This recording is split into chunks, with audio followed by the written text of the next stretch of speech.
I think I'm a really good student because like I've been following all of your teachings. I do this focus wheel every morning. And the last thing I did this focus field for was about the money. I know that I have a good relationship with money, but I do this focus wheel every morning, me and my wife actually, and we did it for the lottery last time.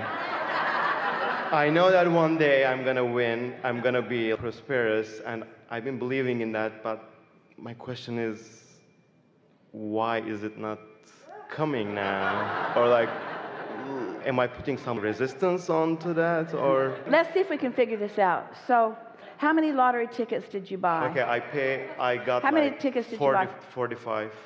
45 tickets. And how many lottery tickets were in the mix? How many billions of lottery tickets were in the mix? So, do you have any feeling of odds or statistics in your vibration? I mean, I was an engineer, so I know about that. Oh, really? Oh, really? So this very pragmatic engineer who knows the relationship between 44 and 4 billion. But I want to follow your teaching. I don't want to think about that statistics. Well, we want that too. We want that too. And we know that when you are thinking about it in the way that we know, rather than in this way, that then those thoughts will turn to things for you. But that's not the case yet. You're still thinking this way. Mm-hmm. So you haven't lined up with it. If you're going to buy a lottery ticket, you got to line up with universal assistance, not with the statistics or the odds, you see. Do any of you ever buy a lottery ticket and say, this is a sure thing for me? Or are you at best hopeful?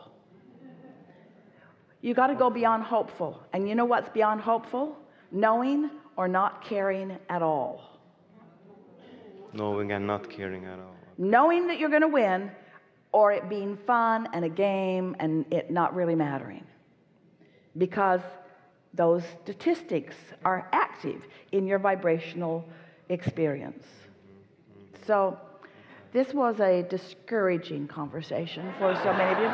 But what we're really saying to you is you can't attract outside of your beliefs. You just can't attract outside of your beliefs. And so you got to find a way of lining up with your desire, and then your belief is not opposing it. And then we've been talking to you all day today, all day yesterday, all day any day that you're willing to gather and listen to us about how easy it is for you to win the vibrational lottery. And the vibrational lottery means you've hooked up with the energy that creates worlds. And specifically, anything that you want is focused upon by source, and it is a sure thing that it will come to be. Not a statistical odds against you. It is a sure thing that it will come to be. But it does require looking at life in a vibrational way. It does require understanding the way things work. What do you think the odds would be if you were to go to the edge of the cliff? There's one over here. Esther likes to stand there and watch the hang gliders just float away.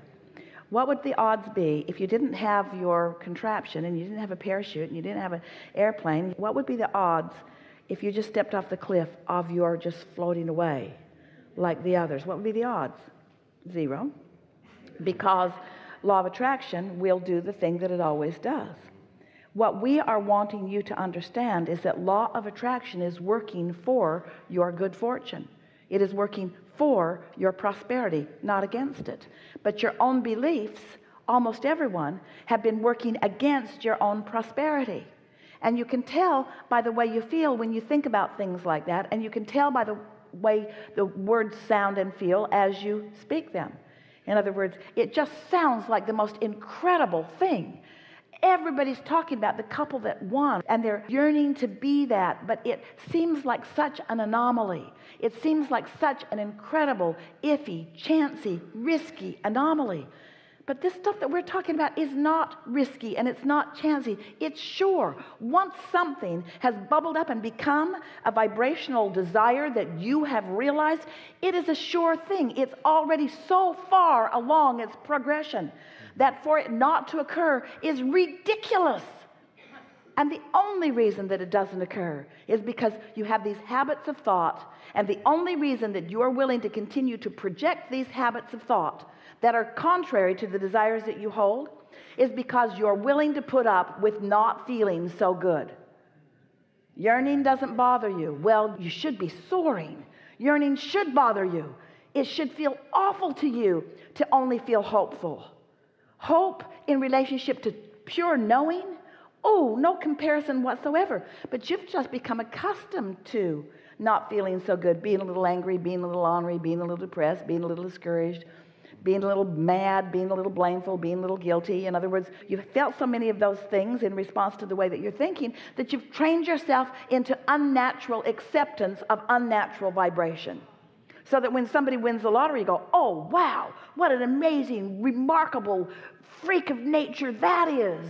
When everybody is winning the lottery all day, every day, do you know that your Earth is spinning in its orbit in perfect proximity to other planets? That is such a good thing. And it's not accidental, and it is for you. You won big time lottery that your planet is stable. Do you realize how many things are working for you? Your physical body won the lottery, won the lottery, won the lottery. And so as you're appreciating and basking and enjoying and practicing those thoughts that feel good, then those thoughts that have felt natural to you, those ornery thoughts that are blocking your well-being, they'll stop feeling so natural. They'll start feeling like what they are, the reason that things aren't quickly moving for you, you see. And after you get a handle on this and you start predominantly feeling good and you find yourself choking on words that you used to say often because they're really out of whack with who you really are, and you start allowing those magnificent vibrational thoughts to turn to magnificent see it, hear it, smell it, taste it, touch it things, and others will look at you and they will call you lucky. They will call you a freak of nature. They will say, how is it that everything nice keeps coming to you? It's magical, or it's lucky, or it's freakishly lucky. And you'll just say, no, it's not. It's natural. It's who I am. It's the vibration that I emit. It's a natural, law-based experience. It's me projecting something that the universe must match. Yeah. Another thing, I promised my wife to ask this because it's otherwise she would kill me. Yeah, well, please. So be it. We've It's enjoyed about- this interaction immensely. Immensely. Yeah. Inside out, inside out.